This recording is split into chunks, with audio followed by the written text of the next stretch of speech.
త్వం శివుడు నిన్ను కూడి ఉండుట చేతనే నవయుగాది సృష్టికి సమర్థుడై సుప్రసిద్ధుడయ్యే పరమేశ్వరుడో. ఎంత గొప్ప మాట.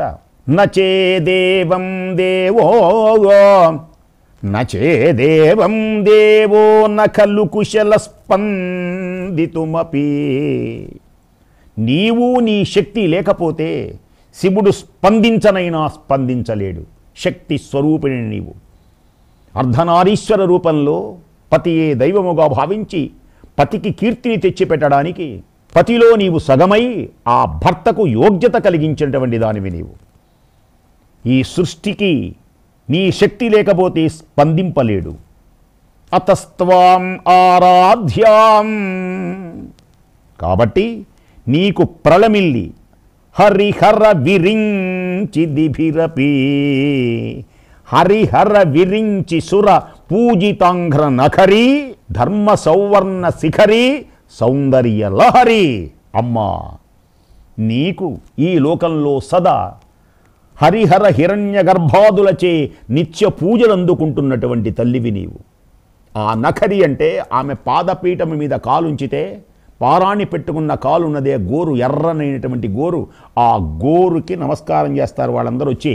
పవిత్రమైనటువంటి మాతృమూర్తివి, నిత్య పూజలు అందుకునేటువంటి దానివి, మాతృమూర్తివైనటువంటి నీకు మనస వాచికంగా కాయికంగా నీకు నమస్కరించాలి అనుకున్నా, అది నెరవేరింది. నమస్కరించాలనుకున్నా అనుకున్నంత మాత్రాన నెరవేరుతుందా అమ్మా?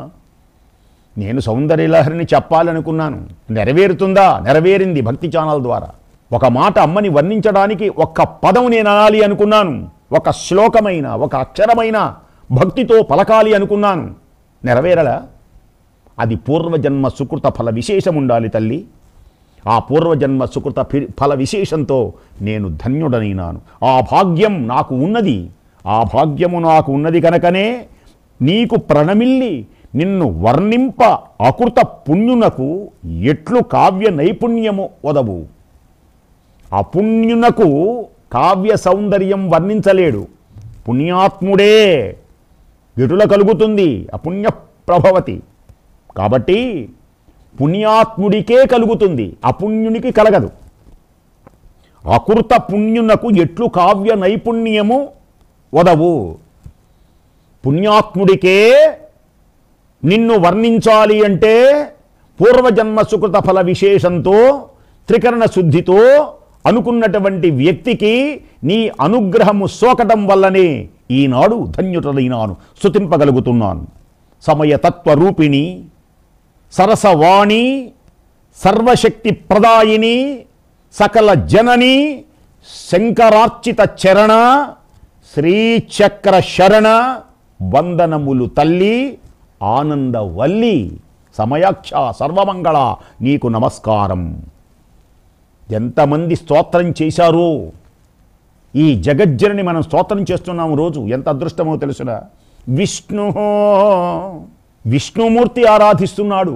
శివ సురశ్రేష్ఠో మను చంద్రో ధనాధిప. ఇంతమంది స్తోత్రం చేస్తున్నారు. నిరంతరం అమ్మవారి యొక్క దివ్యమైనటువంటి ఆ అంఘ్రి, ఆ నఖరి ఉన్నదే, ఆ నఖరి యొక్క దివ్య కాంతులు, గాలి గోరి కాంతులను తన హృదయములో శోకించుకొని ఎంతమంది ఆరాధిస్తున్నారో తెలుసున? విష్ణు శివ సురశ్రేష్ఠో ఇంద్రుడు, మను చంద్రో ధనాధిపగా కుబేరుడు ఆరాధిస్తున్నాడు.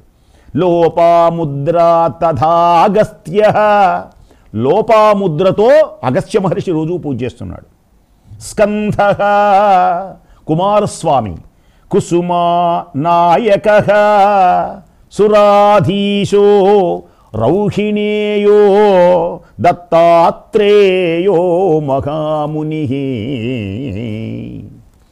ఏ దత్తాత్రేయ స్వామి వారిని ఆరాధిస్తే సంకల్ప మాత్రము చేతనే దత్తా అనగానే కోరినటువంటి వరములు ఇచ్చేటువంటి ఏ దత్తాత్రేయ స్వామి వారు ఉన్నారో అట్టి దత్తాత్రేయ స్వామి వారు అమ్మవారిని ఆరాధిస్తున్నారు.